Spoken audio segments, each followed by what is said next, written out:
I've waited for all of my life. This is my legacy, this is my moment to rise. I was born to win.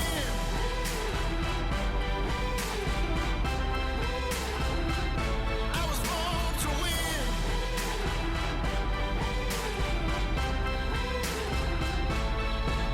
I'm going up levels, I come to the top. Keep going and I never stop. I was born to win.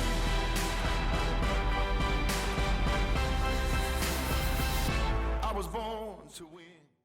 Hi, welcome to EUTV. I'm Peter Johnson and I'm joined today by the University of Edinburgh's Female Athlete of the Year for 2021 and winner of the Eva Bailey Cup, Lucy Hope.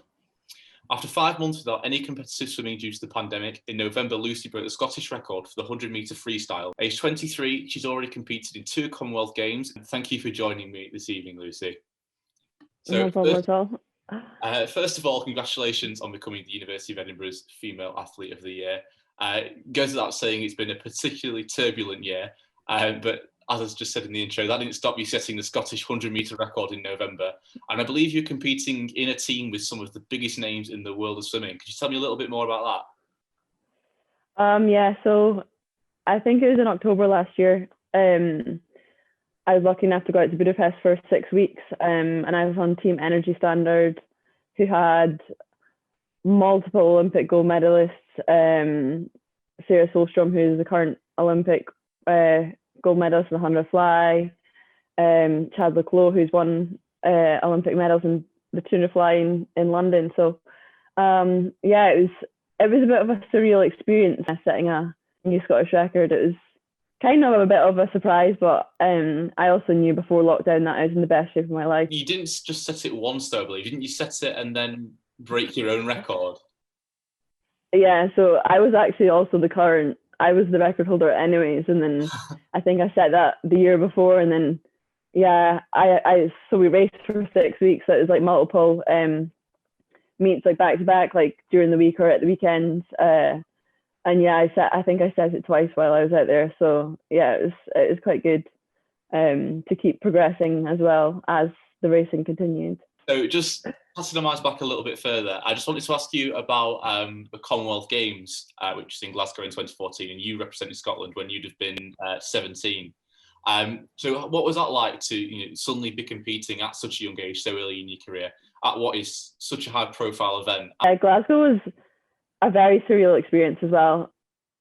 As a 17-year-old, I wasn't really expected almost to make the team, but then at trials I would obviously swam really well, so it being a home games as well was just, I think it was my first like senior international, and I couldn't have asked to be in a better place. I think just the experience of learning from the other people in the team. So like I had Hannah Miley, who went to win the 400 IM. I had Caitlin McClatchy, who is a multiple Commonwealth medalist from Melbourne. So like it was just seeing what these guys were doing, and like kind of like being the younger one, you just kind of just copy what they do and learn like as you go along. So that was really what I took away from that experience. So when you're not representing Scotland at international events, I believe you represent the University of Edinburgh. Yeah, we have a really good training group in Edinburgh, and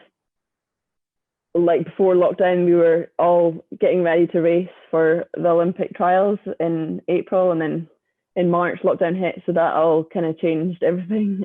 Has most of your coaching and development kind of taken place here, or has it been something you've been doing for years and years and years before that?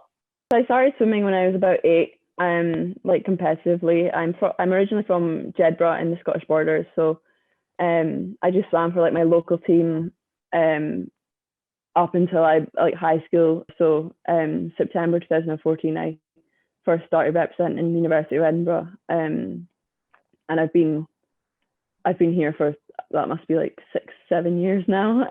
Is swimming and the Olympic Games and all that jazz, is that still very much the focus kind of long term? Yeah, definitely. I'd love to make an Olympic Games. Fingers crossed that happens this year. I'll keep swimming until I probably reach my peak, which I don't know when that will be, but I'm getting older now in swimming. I know it doesn't seem that old, but girls only probably swim until they're like 26, 27.